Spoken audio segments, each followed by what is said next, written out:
Bonjour à tous et bienvenue. Nous sommes heureux de vous présenter l'émission du pasteur Kiminou Siende, 5 astuces en 5 minutes. Nous vous invitons à vous abonner à la page du pasteur Kiminou Siende sur YouTube, Facebook et Instagram. Je vous dis à très bientôt. Bonjour à tous, soyez bénis dans le nom de Jésus. Je suis ravie de vous retrouver pour notre émission 5 astuces en 5 minutes. Et nous traitons comment faire avancer ces projets. Aujourd'hui, nous sommes à notre 4e astuce qui est écouter les conseils. Alors, c'est vrai que dans la précédente émission, je disais qu'il ne fallait pas écouter les conseils de tout le monde. Et effectivement, c'est ce qu'on va développer. On n'écoute pas les conseils de tout le monde.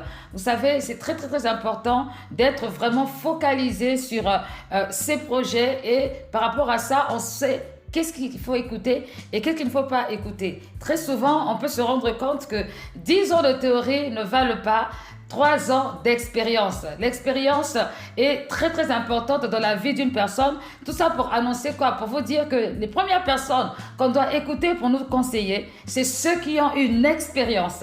Pourquoi? Parce que l'expérience, c'est du concret, c'est du vécu. Ce n'est pas quelque chose qu'on raconte juste pour faire plaisir ou sur le coup émotionnel, mais c'est quelque chose qu'on a vraiment vécu toute sa vie. Et l'expérience va amener un conseil qui soit réellement efficace. Donc, la première chose, c'est d'écouter les personnes expérimentées. La deuxième chose à faire, pour ce qui concerne les conseils, c'est d'écouter des personnes spirituelles. La Bible déclare que l'homme spirituel juge de tout, mais lui-même jugé par personne. Pourquoi? Parce qu'une personne qui est spirituelle, une personne qui voit loin, c'est une personne qui ne regarde pas aux émotions ou encore au plaisir du moment, mais c'est une personne qui est capable d'analyser le pour et le contre et qui voit les avantages et les conséquences du futur. Donc, une personne spirituelle ne va pas vous parler pour vous faire plaisir. Elle va analyser différents aspects de manière à pouvoir atteindre une solution par rapport à la situation. Donc, c'est important d'écouter des personnes spirituelles.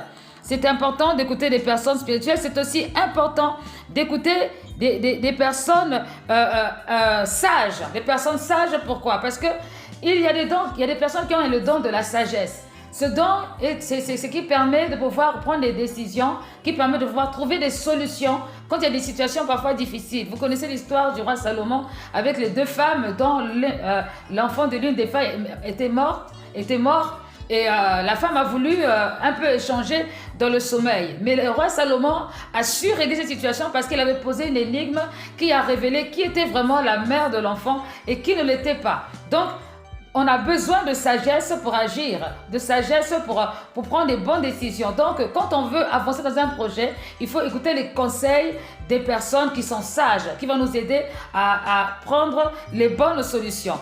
Et qui d'autre encore on pourrait écouter en quatrièmement, on peut écouter les aînés. Pourquoi? Parce que très souvent, je dis bien très souvent parce que quelquefois ce n'est pas le cas, très souvent les aînés sont déjà passés par une certaine expérience.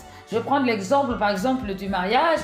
Ceux qui sont mariés depuis longtemps connaissent certaines situations dans le mariage que ceux qui viennent peut-être de commencer hier ou ceux qui ne sont surtout pas mariés.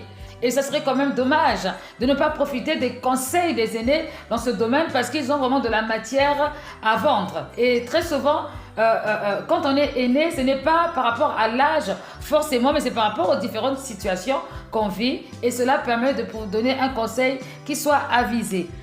Qui d'autre nous devons encore écouter? Nous devons écouter aussi la voix de la conscience. Nous devons apprendre à faire confiance à notre conscience parce que c'est dans notre conscience que se trouve la différence entre le bien et le mal. Voyez, Dieu nous a bien créés. Dans notre conscience, nous sommes capables de savoir si ce qui est dit, ça vient de Dieu ou pas, si c'est une bonne chose ou une mauvaise chose. Même quand on n'est pas croyant, on a une conscience, on sait faire la différence entre ce qui est bien et ce qui est mal. Et quelquefois, lorsqu'on a envie de faire quelque chose, notre conscience nous parle. Elle nous dit non, ou elle nous dit oui. Elle nous encourage ou elle nous décourage. Et là, il faut avoir assez de recul et entendre vraiment si c'est vraiment ce qui est sûr. On prend la décision en âme et conscience, comme on a l'habitude de dire. Ainsi, même si on fait une erreur, au moins on sait qu'on a été vraiment fidèle à soi-même, on ne s'est pas dispersé à gauche et à droite. Voilà ce qui concerne la 4e astuce qui est Écoutez les conseils, n'écoutez pas n'importe qui, n'écoutez pas tout le monde, mais écoutez ceux qui vont faire évoluer votre projet. Que Dieu vous bénisse.